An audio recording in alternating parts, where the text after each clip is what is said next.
All right, so this is gonna be the last update I do on the bus as I am finished working with it. So pretty much I'll kind of go over the outside and then dive on the inside. I've done a whole bunch of work the past 2 weeks between me and a bunch of my buddies, so there's a lot of new stuff going on. But I'm gonna do a quick walk around. After I do a walk around, I'll kind of dive into all of the custom stuff going on with the bus and all the custom fab work I've done, and we'll go from there.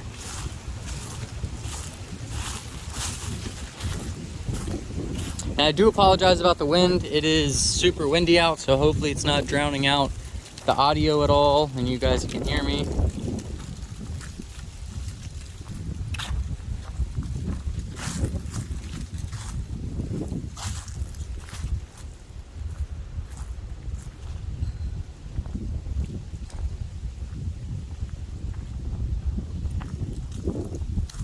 And don't mind that gap, the hood's open because I want to obviously show you guys underneath the hood, so save me time making the video. We'll start in the front, work all the way around.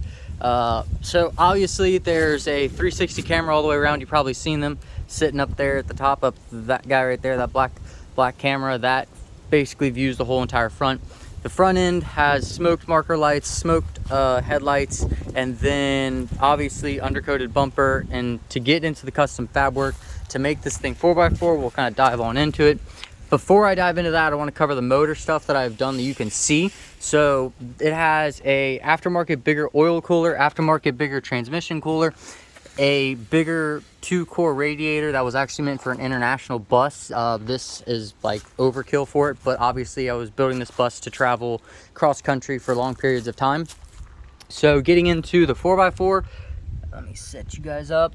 So getting into the 4x4, first off and foremost, the entire front end of this bus had to be custom fabbed. So, and LED lights, pretty obvious. Getting into the customization, if you look, there's plates stacked on top of each other. Now, in order to make everything work with the 4x4 and make it drive really nice, I had to, obviously you need sway bar links. Obviously you have to have your steering set up, and enough buses don't come 4x4, so we had to custom fab all this. So covering and all the steering and everything is brand new when it comes to the pitman arms, ball joints, etc. when we did the swap, so everything is relatively under a year old. Obviously you have your crossbar right here, which is custom made, attaches your pitman arms to your upper steering arms and then over to your steering gearbox. That just allows me to drop it down here, so it was easier to align, and then also allowing me the room to install the steering stabilizer shock. On top of that, as you could see, this whole steel plate goes all the way, this bottom one, or the top one, sorry, goes all the way across because we had to make the whole entire front doghouse, one for support of the sway bar link and sway bar itself, and then secondly because I had to have something to weld on top of for the shackles that hold the front leaf springs. And then on top of that, we also added a tow hook on this side and as well on this side. Everything is made out of steel plates and welded, so it's not like bolted together or like janky work. This goes all the way up past the subframe, so it actually attaches. I made cut these mounts out and basically bolted them to the frames, and you can see the welding right there that I did through there, which basically welds this whole entire front plate in, so it's mounted and welded to the actual frame, and that's where your leaf springs mount onto. And then over the side you see your sway bar link. We had to make custom bouncers for the actual leaf springs themselves, so if you ever like going off-roading and you don't want to bottom out or backdate the leaf spring, you're good. We did the brakes and everything when I did all of this, and when I mean did the brakes, I mean brand new rotors, brand new pads, brand new lines, all the way from the master cylinder back, and I'll show you that as we kind of go through the bus. You could see originally where the control arms mounted right here, so none of this is in use anymore because it's 4x4, so we had to basically build our own custom mounts, and you could see how big the plate is underneath here. I mean, there's my hand, so the plate is absolutely ginormous, and that is to allow me to mount my leaf springs and everything else like that. So that is pretty much what I can show you guys up underneath the front here. It has front 8-lug locking hubs, And as you can see, there's where the upper control arms originally mounted, but with how the differential set up, that's not needed. We did these steel kick plates all the way under, and then I also reinforced the step because that's like the most common thing to rot out on these buses. So this is all steel that's all attached to it. Now moving on to underneath here, you see, better look at the drivetrain, better look at the engine. Transmission was rebuilt by a shop before I put it in. I had them do everything from the sync roads to the controllers to the actual fluid, all the lines. As you can see, they're all relatively new. All this is under a year old. I finished this in July, so from July till now, you can see all the dirt from me using the bus. Transfer case is new. Now back on the custom fab stuff. Rear shackle that mounts the leaf spring to the frame, had to custom make this, had to custom make this. Then on top of that, because I wanted to make it very rigid, I built this custom brace which goes all the way across, which then mounts to the other side, which mounts to the frame. So then that way it's super rugged and it has plenty of support when it comes to the leaf springs up front and stabilizing everything. As you can see, there's no leaks on the motor at all. We just had the oil change not too long ago. You could see the new brake lines that go all the way across for both front wheels, and then you could see the brand new brake lines going all the way up to the master cylinder and then ran all the way back. So let me flip around here. Going on to the transfer case, obviously to make it 4x4 you have to have the motor mount, or sorry, transmission mount and the mount for the transfer case. So we actually had to build a custom frame which bolts to the frame here, goes all the way across, covers the drivetrain, and then mounts to the other side of the frame. Okay, now what I did this week, which is new, did fuel filter, fuel lines, upgraded the fuel pump, the inline fuel pump. This primes the high pressure fuel pump that's actually attached to the motor, and ran all new fuel lines all the way back. So this is aftermarket. This is actually made for a 6.5 marine diesel, so way more rugged than the actual one that was originally on here. So all that's new. Brand new brake lines are just a little dirty because I'm crawling underneath here. Here's you some more custom mount on this side, and then as you could see, all of this is a steel kick box, which is this piece. Sorry, I'm laying on my back, but it's all steel. It allows you to get in and out easier. And then don't mind these wires. This is just a battery tender, like literally just clips right to the battery just to kind of tend it while it's sitting here at the house. Freshwater tank, never been installed. Like literally the plugs are still brand new. All I did was make these mounts, and then the reason that they're duct tape is there's foam underneath here, and I didn't want the foam to get all messed up with the elements or, you know, soak up water or anything. So water tank's never been used. It's just sitting down here. Just made custom mounts. You can't really take it out. It just moves around a little bit. Now moving on to some bigger modifications. Let me slide back under here. So we covered how I reinforced the whole entire step. As you can see, all that's brand new steel. There's no rust anywhere on this thing. This is all surface rust. There's like, you can't even chip it off at all. Just pretty common rust for cars. Now, another thing I did, why I did the fuel pump, is the fuel strainer. Hopefully, let me see if I can get it in the video. It's up there somewhere. Yeah, you could kind of see it from here. But brand new fuel strainer, which also has a filter in it, and then the lines all the way forward. I had to drop the tank. Now, the gas tank itself I want to talk about. That was another huge modification I had to do. As you can see, it takes up 80% of the bus underneath here. Reason for that is it's not originally meant for this bus. That is actually out of an international cross-country bus. It's a 50-gallon fuel tank that I basically had to custom fab. You could see the mounts right there and right there. Custom fab mounts for it, so then the actual shackles can fit. We have a full 4-inch exhaust all the way back up the axle and out. That's all one single block to lift the rear end. We had to build custom mounts for the shocks because obviously it didn't never come 4x4, so we had to do all of that. And then I already talked about that mount.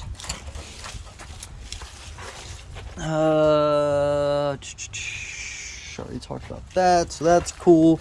And then these are not holding up the fuel tank, they're just holding up this metal shield. As you can see, the fuel tank still has straps, just how it was normally set up in the International. I just had to basically cut and make my own mounting for the straps. Had to extend the whole entire bus frame because of how it was sitting on level. So as you can see, I had to re-level the frame out, and there's basically frame bracings all brand new all the way across. Rear is dually, tires are in amazing shape. Let me crawl out from underneath here.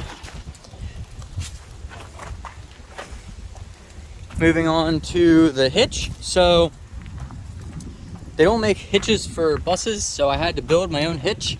I took a 15,000 pound hitch and then basically extended it and made my own holes, and then built these brackets that attach the tow hooks to, just in case I have to pull anything out. I have a black tank, never been installed. It's just sitting up here. You can't move it at all. It's just sitting up here. I haven't finished the water system in this bus. I just did the electronic system and everything else. There's more underneath the bus here on the rear end. As you can see, the hitch. So just alone with all that custom fab work to make everything work, I had to take and took about 4 months to kind of make everything work. Had to get it aligned, had to get everything working. So outside of that, that's pretty much what is done to the outside, except your 3D camera there, backup camera there, and then your other camera there. So that pretty much does it for all of the custom welding and fab work that I have done. Like I said, took me a bunch of months to do.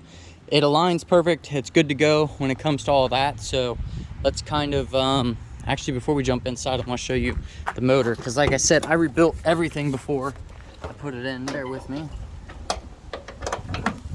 So on the motor, you can see brake lines all the way up to the master cylinder are brand new. Master cylinder was also replaced at the same time I did the brakes. You could see it's still new, hasn't even like gotten anything crazy. Now when you modify these motors, the 6.5 Detroits, they are known for two things. These are the same motors that they put in Humvees, by the way. So that means you could buy Humvee parts, military parts, which are basically meant for battlefield.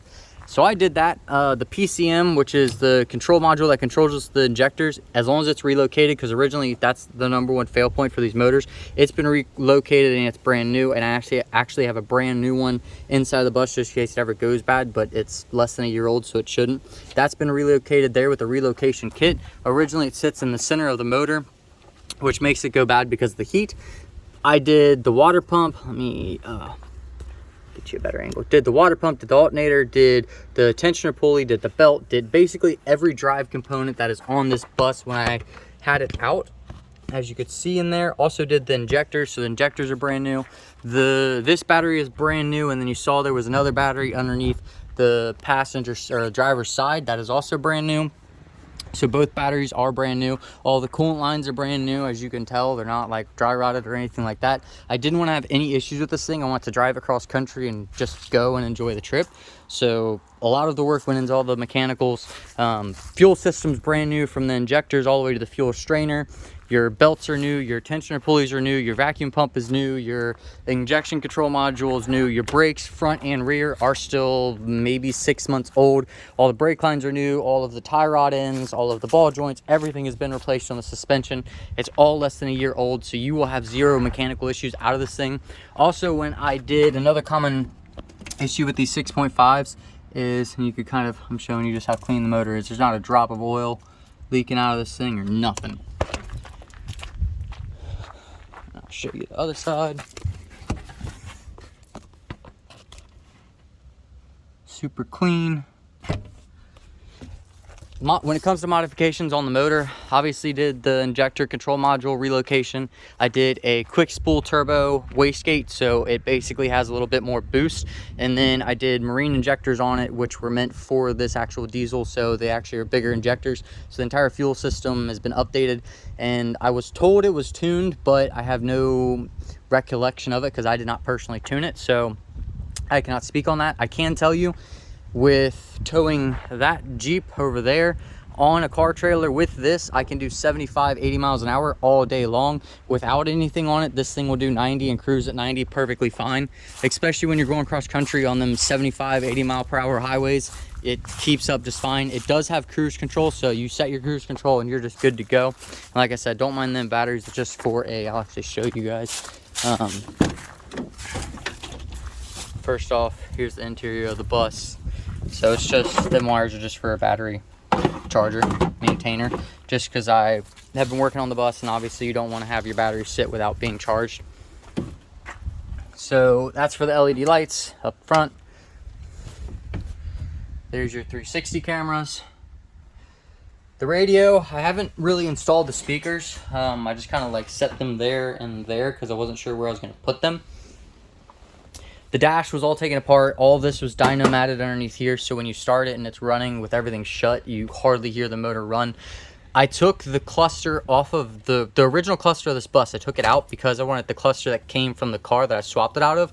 So that is the mileage of the motor, and obviously everything's been rebuilt, so it's not the actual mileage, but that's the mileage of the motor and the trans and the engine that I actually put in this thing when I swapped it over. And kind of give you a nice view of everything. I did remove another custom fab thing that we did, is it had that door mechanism that like took up this whole entire corner here.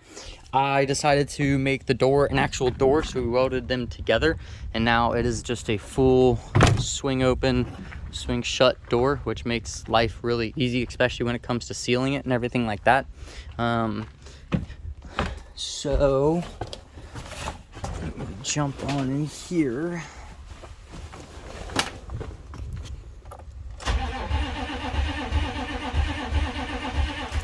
Hasn't been started today, so it is super cold outside. Normally gotta let the glow plugs kind of exchange 2 or 3 times. Fires right up.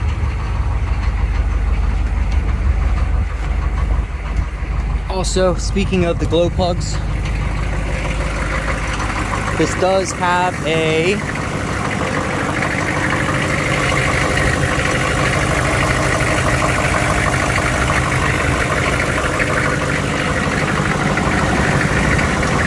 block heater in it with the extension cord plug-in. I'm pretty sure it's tucked up in the frame here, but it's not cold enough to actually need it yet, so that is put away, and then I'll show you how quiet it is.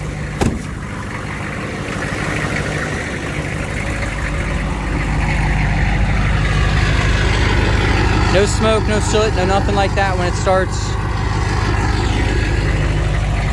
And then it also does have a Whistler turbo on it when it comes to the spool. Probably hear it whistling from in here. So with the door shut,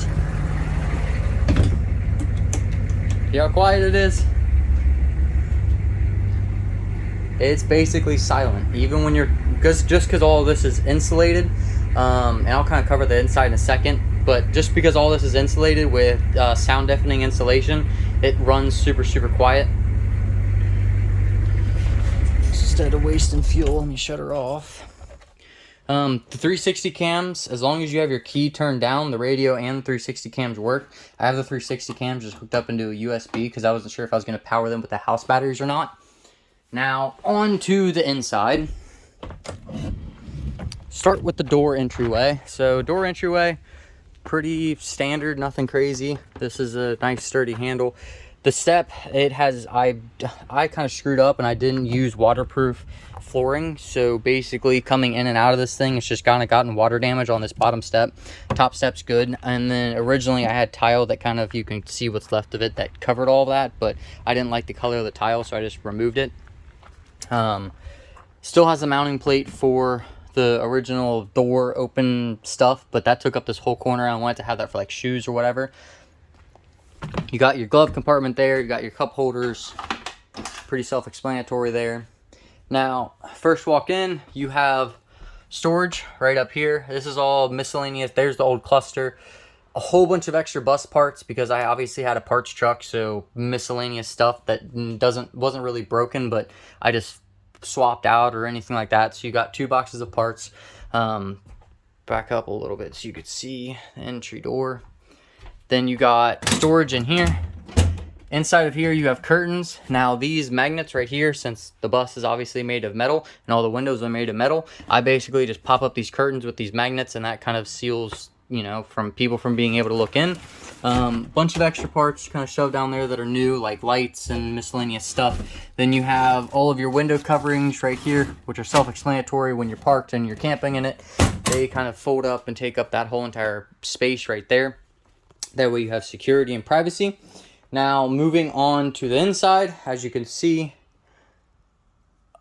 start with insulation. It has 3-inch insulation all the way around it, so all of the walls are insulated, the ceiling's insulated, the back's insulated, the front underneath all this is insulated, and then all that's obviously you have insulation underneath the carpet, so it actually stays fairly warm and fairly cool in here when you're in here during the day. I have screens for the windows, so basically whatever 2 or 3 windows you open up, these screens slide in there and they kind of cover it up.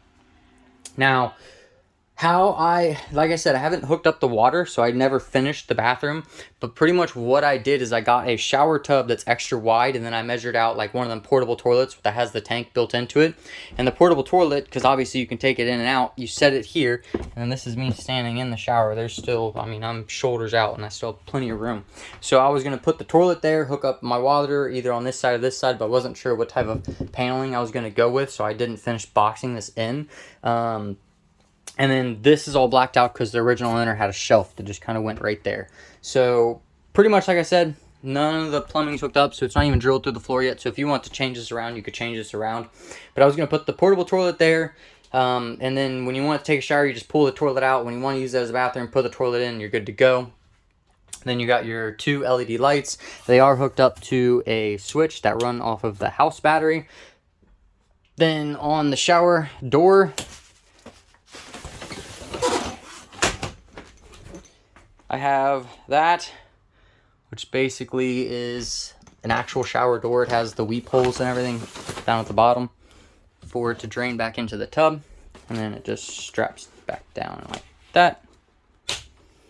So that's, like I said, that's probably the least finished thing of this whole entire bus is just the bathroom, because I wasn't finished with the plumbing. I didn't know what type of paneling I was going to do in here. So I basically did the 4x4 stuff. And now I'm kind of just in the mood to sell it because I have plenty of other toys, as you could see in the yard, and I just got a camper.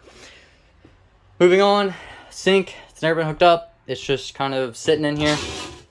Originally, if I was going camping, I just put a 5-gallon bucket underneath here and then had the sink drain into the 5-gallon bucket and then dump the sink out. Have both of your cabinets with all your latches. And then that's just a panel that's sitting in there. So that's underneath this cabinet. All storage. Have a shelving unit all the way across. And then on this side, I have one of them like refrigerators, that the Dormain refrigerators that are basically the chest refrigerators that look like coolers.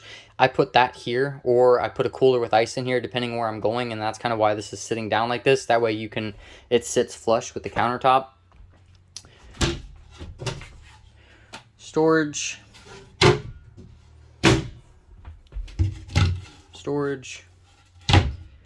And then the reason that this is a curtain is because I have been installing the electric underneath here. So there's the electric setup. You have your 20 amp DC to DC charger that is hooked up to the actual car battery. So when the truck is running, when the bus is running, it's charging this battery back here. And that's a 200 amp hour battery that is sealed, so you don't have to have ventilation. You don't have to do anything like that. I have your breaker box, which has plenty of room left in it to wire whatever you want to wire up. The only thing that's wired up right now is the bathroom lights and this USB charger, which also tells you the voltage of the battery. Remove that. Tells you the voltage of the battery. Also has 2 USB plugs in it that are 30 amps. So it will charge a laptop. I can run my Chromebook. I can charge my camera. I can do everything off of this. And then it has another just standard car USB port, so you could add more USBs, and an on and off switch for that. So that's pretty much what this space is for. And I didn't want to kind of box this in because obviously you go in and out of it to hook up your electric. So I wasn't going to put the cabinet and have it in my way while I'm hooking up the electric. So that's why this is just a fancy curtain.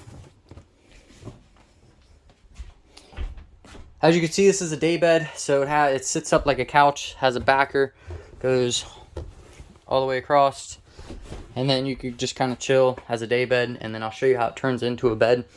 You have your benches here. Underneath the benches, you do have seat belts that are attached to the frame.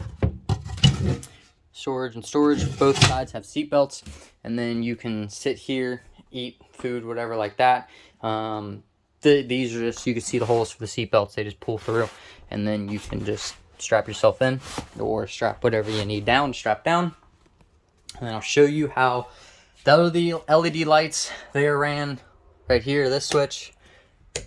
But the cool thing about them is they have a remote, so you can basically control them with the remote. They do all types of colors, whatever, you know, just standard LED light stuff. I do have another LED strip that is hooked up to an outlet, so when you're hooked up to power, you can plug this side in, and then you have two sides of LED lights. Pretty bright in here. I didn't want to have like super bright LED lights that hang from the ceiling, just because I wanted it to feel like a cozy lighting, not like super bright in your face lighting. Now I will show you. We'll start with the back bed. Let me get my tripod set up. We'll start with the back bed, and I will go forward from there. Normally I use, that's cool, I'm glad that my tripod wanted to be a tripod there. There we go. So normally I have this set up with an air mattress. So I put an air mattress on top of this, that way you can hang off. But this is an actual mattress, queen size mattress. It is it's machine washable, so you can take this cover off and wash it as well, which is really nice. Just take it, throw it over here. And then this whole entire thing, you grab this, pull it forward.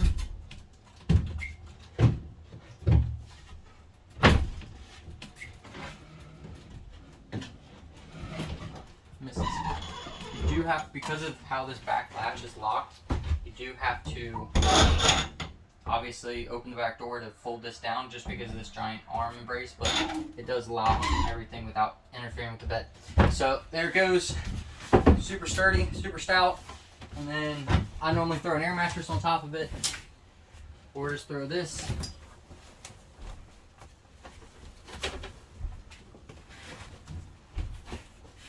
On it, and then you're literally 3 inches shy of a queen bed. But like I said, if you throw an air mattress on here, there's enough support where the air mattress will hang off, and then you got all of this space. And then when you want to use it back into a couch, fold up your bed, throw it over, open your door, flip this back up, it goes down, done. So that's queen bed number one. Obviously your electric stuff's underneath here and everything like that. To lock the back door, I have this big lock that goes through that, just like that, and then you lock it with a key. Pretty secure. And then, like I said, this is all metal, these are metal, so I basically have, you just take curtains or fabric or sheet or whatever, and then you just put it over all your windows for privacy. But the windows are tinted, so you have to really be up on the bus to actually see in it. So I'm pretty sure that covers that side. Now on to this side, I already showed you the storage and everything else. Let me set you up over here. Well, before I do that, let me show you this mounting. Has the click-in shelf mounts, right? That's going to come in handy in a second. And on why them are there, maybe this angle might be better. Cool. So you just grab this, yank it up, it comes off, shelving units. Pop that over there. Take your 2 cushions out. If your seat belts were pulled through, you just push the seat belts back down into the seat. Take this latch, flip it over, grab it from the center, flip it over. You can see the holes for the seat belts. Make sure you got a good angle on that. And back you up some. So, see how the shelving brackets now sit right there? So what you do to make that thing secure is you grab your shelf again, you take your shelving brackets,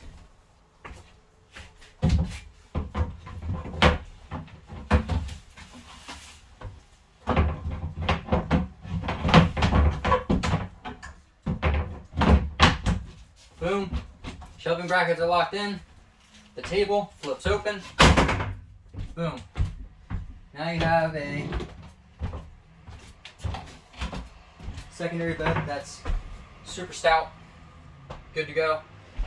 And then you want to put it back, fold it up, pull your shelf out, pull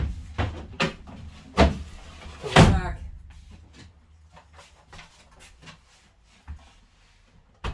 put it back in.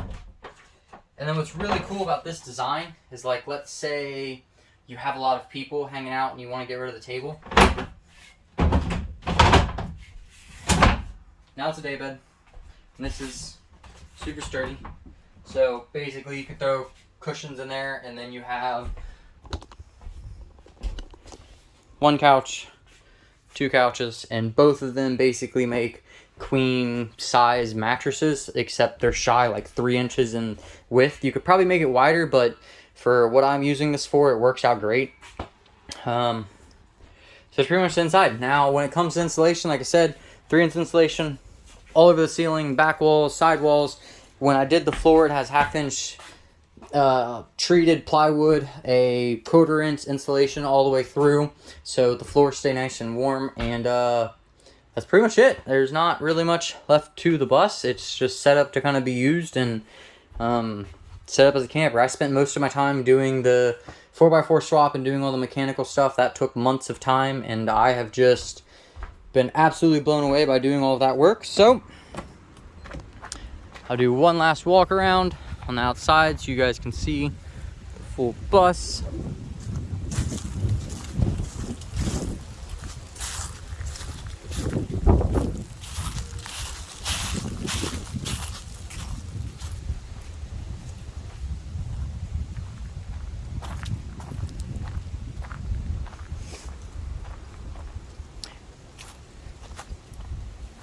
And like I said, this thing will cruise at 75, 80 miles an hour, towing my Jeep, no problem with the car trailer. It tows like a monster. I absolutely love that thing, love this thing.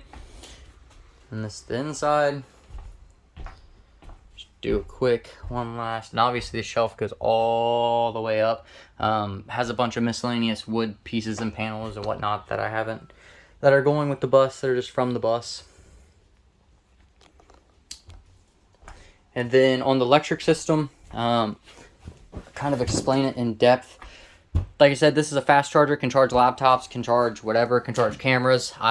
It's set up specifically for fast charging. And then on the electric system, I'll kind of explain how it works. This DC to DC charger goes through a fuse. This fuse goes down to the car batteries. This charges this battery as you're driving.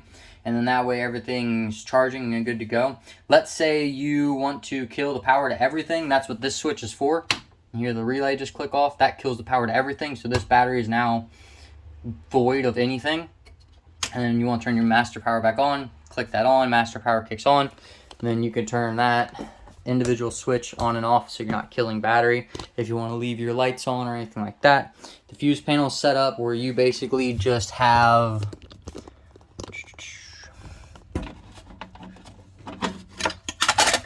positive side, negative side, negative side, negative side, negative side, negative side, positive side, and then anytime you add a circuit, you literally just add a standard automotive fuse to the circuit and you're good to go. Good to use. This big thick wire right here, this red wire, that is actually ran over here somewhere, might be tucking through the other side. Yeah. It's ran right here. The reason for it being ran, and the reason why it's thicker than like your standard lights, is because I was going to put my water pump underneath here, and basically that was going to run my water pump, and I have the wires just ran because I put the paneling up behind there, and I just wanted the wire to be ran.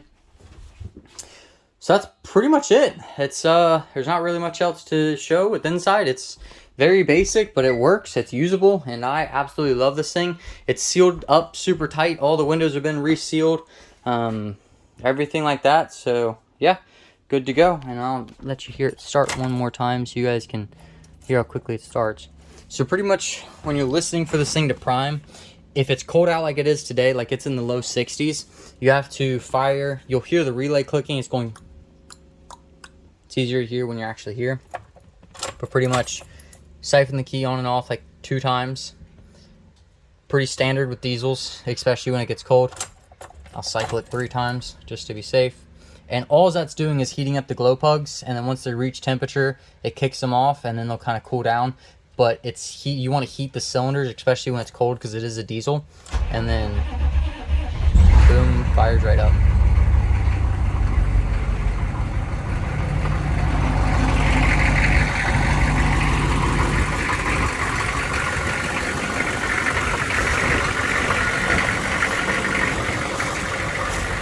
So that's the bus in its entirety.